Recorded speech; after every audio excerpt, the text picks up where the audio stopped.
mafunzo ya ndani ya nchi kwa wataalamu wanaosimamia utekelezaji wa mradi wa mawasiliano vijijini, yaani Tanzania Mobile Network for Rural Coverage Project. Serikali ya Jamhuri ya Muungano wa Tanzania kupitia Wizara ya Mawasiliano na Teknolojia ya Habari imejipanga vema kuhakikisha kuwa kila Mtanzania awe mjini au vijijini anapata huduma bora na za uhakika za mawasiliano ya simu pamoja na usikivu wa redio. Takwimu za mawasiliano nchini zinaonyesha kuwa kufikia mwezi Juni 2025, Tanzania ilikuwa na zaidi ya milioni 92 za laini ya simu, sawa na upenyo wa 136%, watumiaji wa internet milioni 54, sawa na upenyo wa 79%. Aidha, asilimia ya watu waliofikiwa na huduma ya internet ya kasi ni 98% kwa teknolojia ya 2G, 93% kwa teknolojia ya 3G, 92% kwa teknolojia ya 4G na 26% kwa teknolojia ya 5G. Wakati takwimu za ufikiwaji wa kuzingatia asilimia ya watu ziko juu, takwimu hizi kwa upande wa asilimia ya eneo iliyofikiwa na huduma ya mawasiliano bado ziko chini, ambapo kwa teknolojia ya 3G na 4G ni 75%. Teknolojia ya 2G ni 77% na teknolojia ya 5G ni 5.9%. Aidha, bado kuna matumizi madogo kwa upenyo wa simu janja uko kwa kiwango cha 37%. Kwa msingi huu, serikali inaendelea kwenye uwekezaji wa ujenzi wa miundombinu kuhakikisha eneo lote la kijiografia linafikiwa kwa huduma za mtandao wa kasi, ikiwa ni utekelezaji wa sera ya taifa ya TEHAMA na mkakati wa taifa wa uchumi wa kidigitali 2024 mpaka 2034 ili kufikia malengo ya dira ya taifa 2050. Mradi wa mawasiliano vijijini ni sehemu ya utekelezaji wa dhamira hii.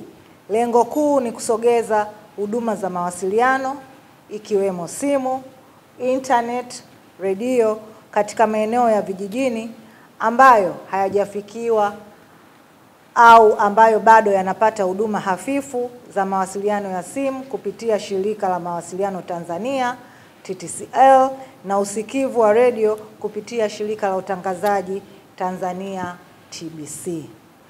Na kupitia mafunzo haya nimeambiwa kwamba mtajengewa uwezo katika maeneo muhimu matano yakiwemo usimamizi na uboreshaji wa mitandao ya simu vijijini yenye teknolojia ya 2G na 4G, uelewa wa kina wa teknolojia za mawasiliano ya kisasa, uendeshaji na matengenezo ya miundombinu mikuu ya mawasiliano core network, uwezo wa kushughulikia changamoto za kiufundi zinazohusu malipo ya simu, sauti na huduma za interneti vijijini.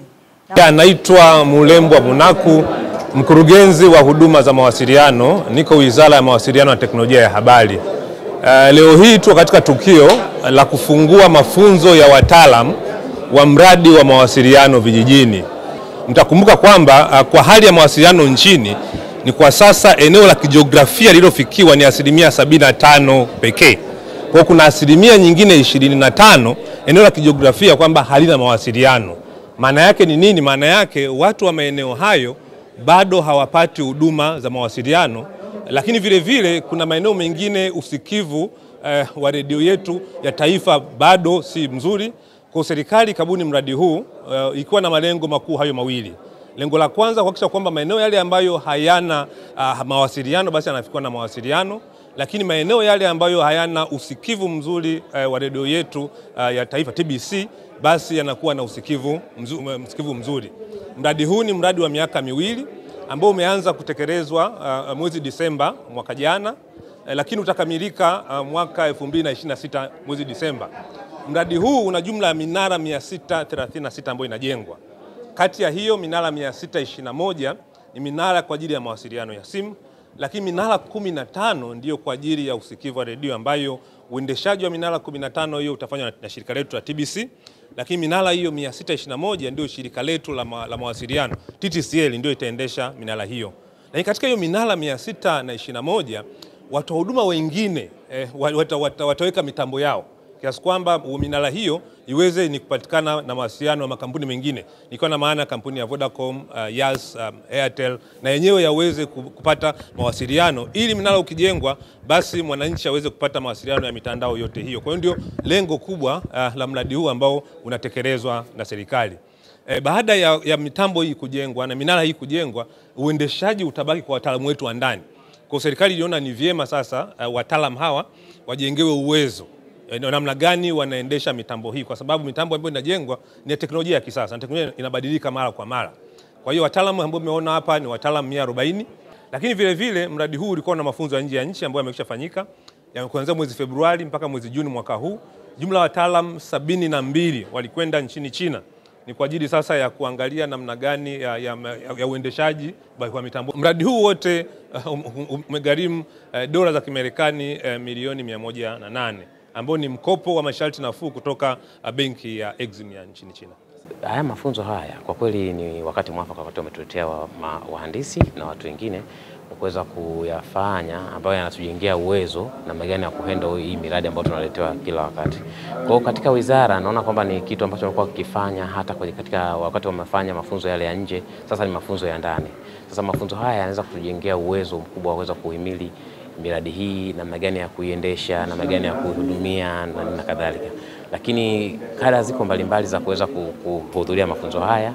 Kwa mfano leo tutakuwa kuna makundi mawili, kuna wengine wako ambao ni core network na wengine wako katika wireless ambao ni planning, ambao wanafanya mojawapo. Mimi niko kwenye kundi la planning, ambako sasa leo tunaenda kupata uwezo kutoka watu wataalamu mbalimbali, wengine kutoka Huawei ambao wengine wako matawi ya Kenya na wapi, ambao wana uwezo katika hizi nyanja za mafunzo haya. Kwa hiyo tuna imani kwamba watu wote wakipata haya mafunzo yatawajengea uwezo mkubwa sana wa kuweza kuendana na miradi inayokuja. Sio mradi huu tu, kuna miradi mingi ambayo inaendelea, hata kule USAF tuna miradi mingine ambayo tunaitekeleza.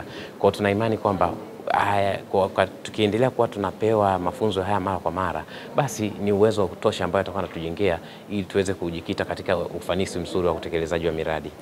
Siku hizi internet ni basic needs ambayo watu wengine wanakuwa wanafikiria kitu kingine, lakini kiuhalisia watu wanahitaji sana huduma ya mahusiano ya mfano ya mtandao wa internet.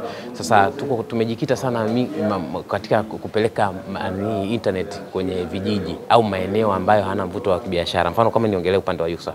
Kwa hiyo sasa tuna imani kwamba kwa kujengelewa uwezo wa mafunzo haya itatujengea sisi tija katika kuperform, katika kupeleka huduma hizo za mawasiliano hasa za mtandao wa internet.